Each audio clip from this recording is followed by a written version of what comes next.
Hello, and welcome to the CTO Magazine interview series. I'm Maria Espona with ArgIQ, Argentina Information Quality, and today we have the pleasure of talking with Veena Nayak at the University of Phoenix. Good morning, Maria. A pleasure to meet you. You identify several components of the strategy and how to develop. How you put this together with a roadmap? Because you mentioned something already, but if you can land it a little bit more to understand. Yeah, absolutely. The roadmap, the term roadmap is definitely a very interchangeably used term. So I just want to kind of clarify. To me, a roadmap is kind of there's a guiding light at the end. There's a starting point, and you want to get to that end point. And the journey can be a straight line, it can be a curved line, it can have multiple stops. But one thing that is very clear to me is a roadmap is not set in stone. It needs to be super agile because, again, a lot of things that we know today is not going to be true tomorrow. As also we all know, in the world of technology and software development or solution creation, there are a lot of unknowns that's going to come up that you did not plan for. So a roadmap needs to be a very loosely but very focused end goal. And you work backwards from that end goal to make sure that you are going through that journey and creating a path to that end goal. Now, there are many ways to do this. Like I said earlier, I lead the data products family, which is we've really instituted the product methodology, and all of the data assets that we create are modeled in a product fashion. So in order to get to where we needed to have a high level plan of what that end vision of these products look like. So you need to start with a vision. You need to understand, what it may look like. What is it going to do for your customers? Why is it important? What are all the aspects you're going to bring in? That's very high level. It's just really blue sky. And then you go back to really bringing it to reality by saying, okay, well, now what do I have and how do I get there? And the roadmap is really laying that path of the milestones you're going to get to make sure you actually are on track to getting to that end goal. So as you think of the strategy and you think of your roadmap, it's not uncommon to typically make a 3-year plan. And most companies do a 3 to 5 year roadmap. But it's really essential that those roadmaps can be broken down into smaller chunks. And then again, it's super important to evaluate and monitor, the progress of these items that you're building. So what we do is typically we do we have a 3-year vision. We do a 1-year roadmap at the beginning of whatever is your timeline. So it may be your financial calendar, it could be the Gregorian calendar, whatever, the start of the new year, build a 1-year plan, but then break it down to smaller chunks. I like to do it at a quarterly basis. And each quarter you look at the roadmap or the end goal and say, where are we? And what do we think we can achieve in the next 3 months? Is that relevant? Are there any risks and dependencies? Are the risks and dependencies immediate, or are they something that we see upcoming in the future state? All of this allows you to really bring together all of the stakeholders you're going to need in order to make this happen. So again, I'll take an example of us.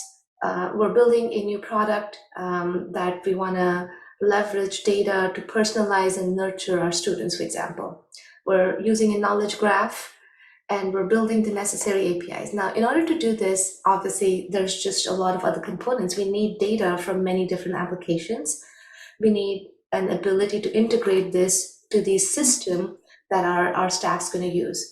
As we identify these big blocks, we need to consider, do we have the expertise? Do we need training for our people to know how to do this? So all of these components typically are not necessarily part of your roadmap, but I like to make it, because if you don't have AI for what may be needed across the 3 Ps, your product, your process, and your people, you are not going to be successful. So to me, a roadmap, again, is a kind of slightly a interesting journey that each company is going to take on, but it always starts with an end goal, and it always starts with making sure you're constantly monitoring and evaluating and changing as needed to get to your strategy.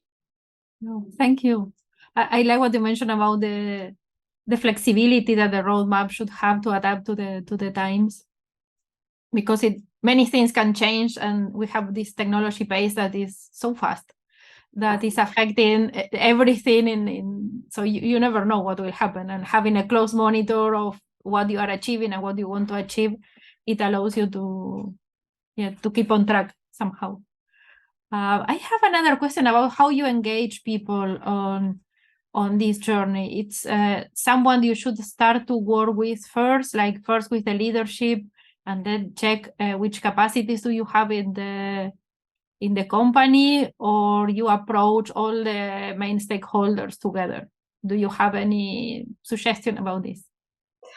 I think personally, I think you do need both, right? You need a leadership sponsorship, because without them giving you an understanding of what's important to them, and what level of investment they're able to make, because again, at the end of the day, there are various factors that in decision. So it's really important to have an understanding. I really like to take a both top-down and a bottoms-up approach.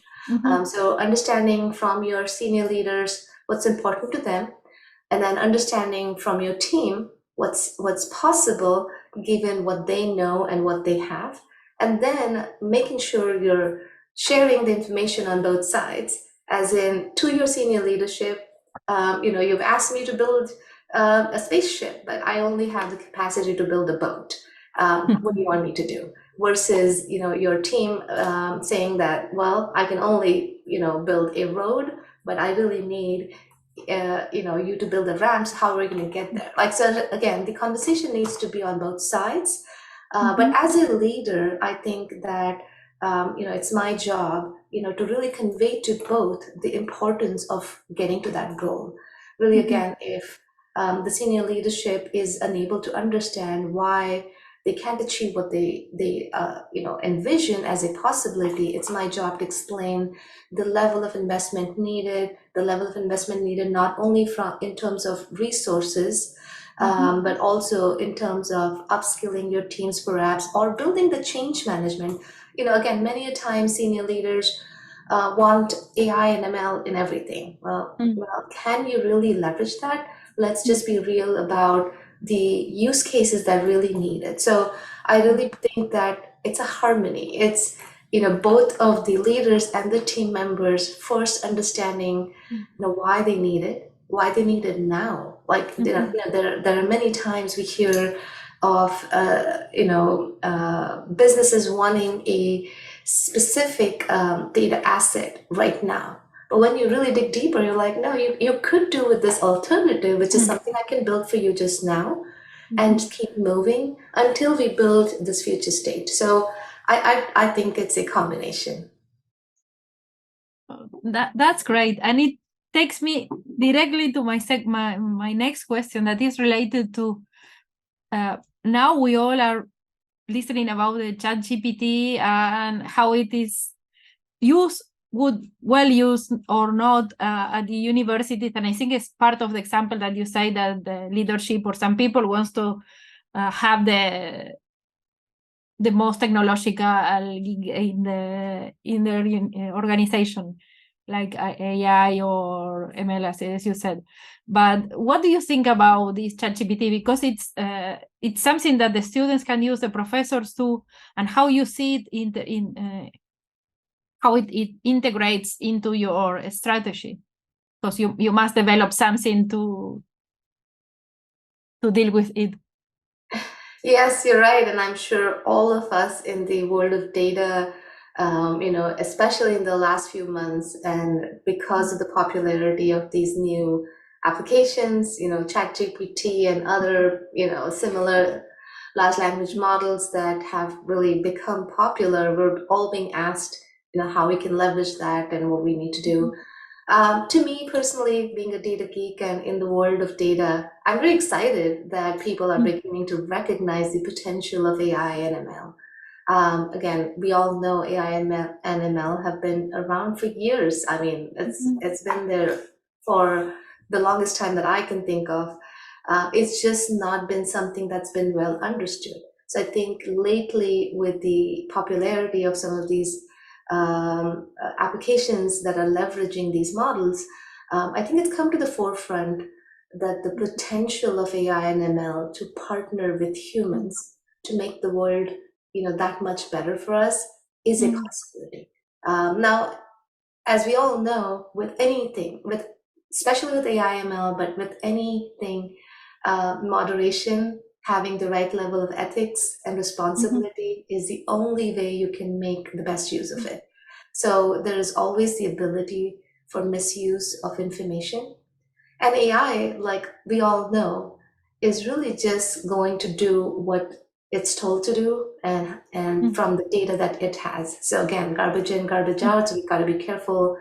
A lot of the popularity of some of these, again, widely used in the recent times applications are built and trained over data that's available in the web. And not all of that information is always accurate. So you do have to use your judgment about where this can be leveraged. Now, in particular, I feel like there are just so many opportunities. I've seen and I've heard from many how there's now the ability to research more, right? I mean, there is a lot of information out there across the world. And for a human to possibly start gathering, collating, and assimilating that data is not something that could be achieved in a short span of time. So these applications are allowing us to get to the depths of knowledge that was sitting out there across the world today much faster.